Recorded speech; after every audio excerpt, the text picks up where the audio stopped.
தேர்தல் எதிரொலியாக சென்னையிலிருந்து தென் மாவட்டங்களுக்கு செல்லும் விமானங்களின் கட்டணம் பல மடங்கு உயர்ந்துள்ளது.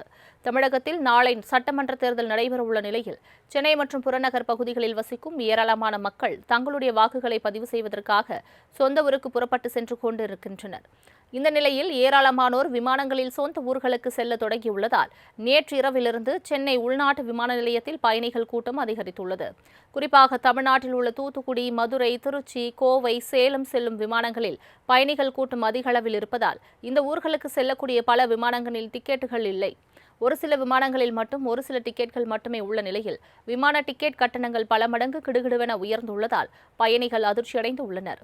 சென்னையிலிருந்து தூத்துக்குடிக்கு செல்ல 17,527 ரூபாயும், பெங்களூரு வழியாக தூத்துக்குடிக்கு செல்ல 17,716 ரூபாயும், சென்னையிலிருந்து மதுரை செல்ல 13,320 ரூபாயும், பெங்களூரு வழியாக மதுரை செல்ல 29,397 ரூபாயும், அதேபோல் சென்னையிலிருந்து திருச்சி செல்ல 14,237 ரூபாயும், சென்னையிலிருந்து கோவைக்கு 4,634 ரூபாயும் வசூலிக்கப்படுகிறது.